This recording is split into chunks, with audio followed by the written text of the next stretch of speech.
Programme میں خوش آمدید. میں ہوں سلمان حسن. ساتھ موجود ہیں مجیب الرحمان شامی صاحب. ناظرین، ایران کی 3 جوہری تنصیبات پر طاقتور حملوں سے امریکہ دعویٰ کر رہا ہے کہ اس نے ایران کے جوہری پروگرام کو مکمل تباہ کر دیا ہے اور ایران کو وارننگ دی ہے کہ رد عمل نہ دے ورنہ اس سے بھی زیادہ شدت سے مزید حملے کیے جائیں گے.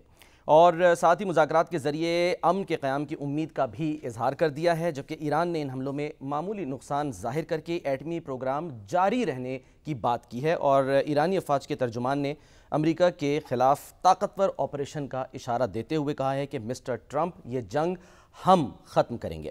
اسرائیل کی جانب سے آج جو ہے وہ فردو کے نیوکلیئر پلانٹ پر حملہ کیا گیا اور دوسری جانب بہشتی یونیورسٹی اور تہران کی ایک جیل پر بھی اسرائیل نے حملہ کیا ہے. اس کی بھی ہم تازہ ترین صورتحال جو ہے وہ وہاں موجود صحافی جان حسین سے معلوم کریں گے. لیکن سب سے پہلے آپ کو دکھاتے ہیں اتوار کے روز جب یہ حملہ ہوا تو امریکی صدر ڈونلڈ ٹرمپ نے آ کر اپنی قوم سے کیا کہا تھا. اور اس حملے کے فوری بعد اسرائیلی وزیر اعظم نے بھی ڈونلڈ ٹرمپ کا شکریہ اس انداز میں ادا کیا. شامی صاحب، پہلے 2 ہفتے کا ٹائم دیا کہ 2 ہفتے جو ہیں وہ دیتے ہیں ان معاملات کو، اور 2 دن کے اندر انہوں نے حملہ کر دیا ڈونلڈ ٹرمپ نے. یہ کیا ماجرا ہوا، کیوں حملہ کیا؟ دیکھیں، جو اسرائیلی لابی ہے وہاں اور نیتن یاہو اس پہ لگے ہوئے تھے کہ امریکہ جو ہے اس کو گھسیٹ لیا جائے اس جنگ میں. وہ کامیاب ہو گئے اور ہماری کوشش تھی کہ امریکہ جو ہے وہ تاخیر کرے، بات چیت کے ذریعے مسئلے کو حل ہونے دے. اور صدر ٹرمپ جو ہیں، جو اپنے آپ کو امن کا سفیر کہہ رہے ہیں اور امن کا نوبل انعام لینا چاہتے ہیں، وہ اس کے تقاضے پورے کریں. صحیح. تو بہرحال وہ اسرائیل کی جو لابی ہے، نیتن یاہو کی لابی، وہ جیت گئی اور انہوں نے حملہ کر دیا. اور حملے کے بعد دعویٰ کیا کہ ہم نے ایران کا جو ایٹمی پروگرام ہے اس کو مکمل ختم کر دیا ہے. صحیح. اور اب یہ حملے کی تفصیلات جو آ رہی ہیں کہ جہاز جو ہیں اڑائے گئے وہاں سے. سر، اس پر بھی ہم آتے ہیں ڈیٹیل میں، کیونکہ تازہ ترین صورتحال اگر پہلے اگر اجازت دیں معلوم کر لیں. ہاں، تو اب وہ اس کی تفصیلات بھی بڑی دلچسپ ہیں اور افسوسناک بھی ہیں. تو بہرحال اب جب حملہ کیا گیا تو یہ جو کہتے ہیں کہ حملے کی جو استعداد تھی وہ صرف امریکہ کے پاس تھی. صحیح. امریکہ کے پاس ہی وہ بم ہیں جو اتنی گہرائی میں جا کر کسی تنصیب کو نشانہ بنا سکتے. بالکل 60 میٹر گہرائی میں. اور اس میں جو ایک ان کا بم ہے 13,000 کلو گرام GBU-57 MOP. ایک کنکریٹ میں 18 میٹر اور عام زمین جو ہے اس میں 61 میٹر تک اندر گھس کر تباہی پھیلا سکتا ہے. اب یہ بڑی دلچسپ بات یہ ہے کہ جو فردوں کی تنصیب ہے وہ زمین سے 80 سے 90 میٹر نیچے ہے، زیر زمین، پہاڑ کے نیچے. اب صدر ٹرمپ نے تو دعویٰ کیا کہ ہم نے مکمل اسے تباہ کر دیا ہے. اوبلیٹریٹڈ کا لفظ انہوں نے استعمال کیا، لیکن مکمل صفایا. لیکن ان کے جو وزیر دفاع ہیں اور ان کے جو جرنیل ہیں انہوں نے تھوڑا سا شک کا اظہار کیا اور ایران نے بھی کہا ہے کہ ہم تو وہاں سے افسودہ یورینیم پہلے ہی لے جا چکے تھے اور اب یہ بھی کہا جا رہا ہے کہ تعمیر نو شروع کر دی گئی ہے. اور ایران جو ہے اس کے بعد اس نے اسرائیل پر میزائل حملے بھی کیے ہیں. تو ایران یہ اس پر بضد ہے کہ یہ جنگ وہ جاری رکھے گا اور جیت جائے گا.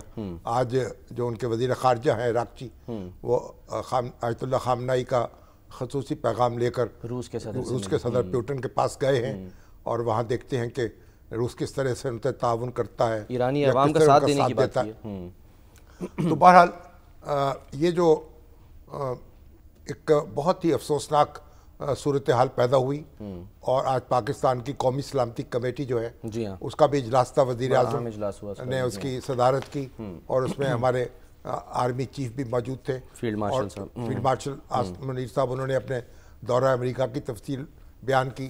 دوسری مسلح افواج جو ہیں ان کے سربراہ بھی موجود تھے اور ہمارے جو وزراء، کئی سینئر وزراء بھی موجود تھے.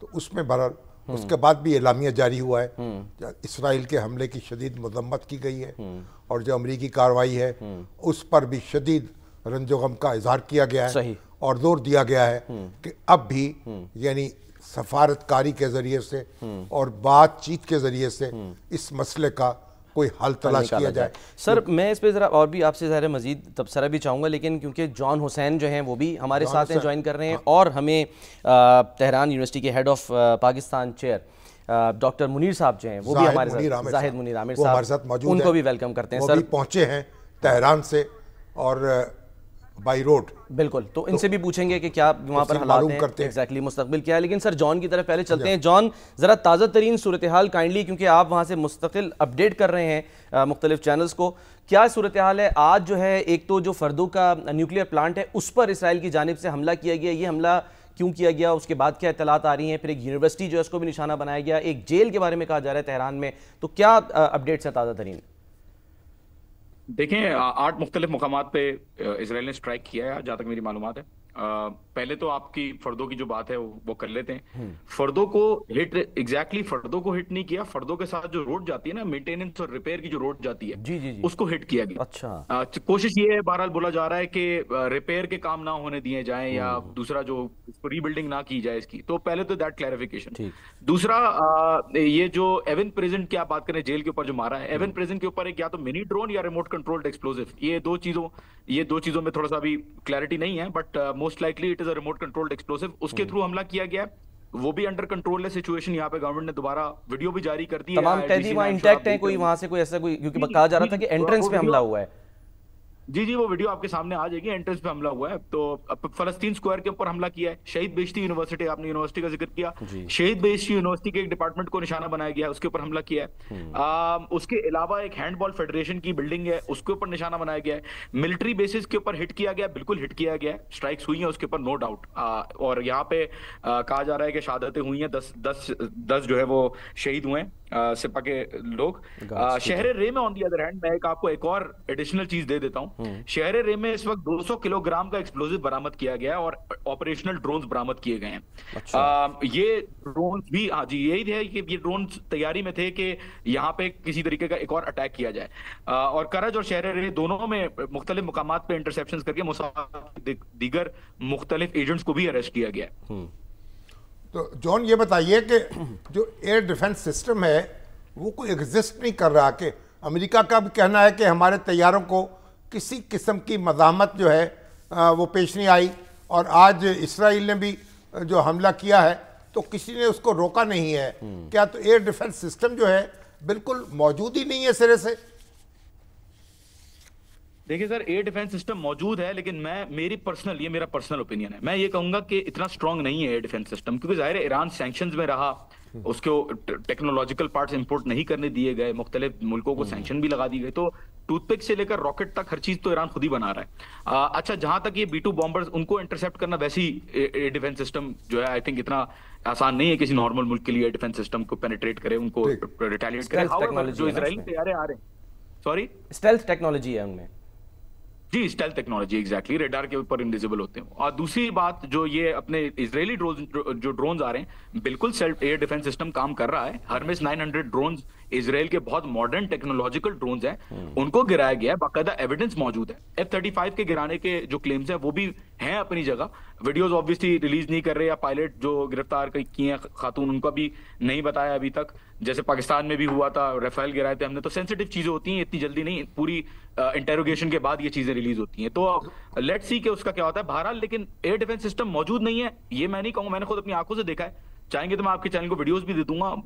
ایئر ڈیفنس سسٹم بالکل کام کرتا ہے، میں خود اپنی آنکھوں سے روز رات کو اوپر بیٹھتے ہیں ہم لوگ، اور بیٹھ کے جو ہے وہ بس یہی دیکھ رہے ہوتے ہیں کہ اگر کسی طریقے سے ہمیں نظر آ جائے کس طریقے سے ڈرون انٹرسیپشنز ہو رہی ہیں، تو میرے خیال میں تو بالکل ہے موجود، لیکن کمزور ہے۔ جون یہ بتائیے کہ یہ جو اس وقت ایران جو ہے اس کی توقع کیا ہے؟ جو روس گئے ہیں عراقچی، وہاں سے کیا توقع رکھتے ہیں؟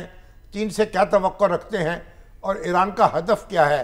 کو آپ کو بریف کیا کسی نے، وزارت خارجہ نے یا وزارت اطلاعات نے یا کسی اور اعلیٰ حکام میں سے کسی نے؟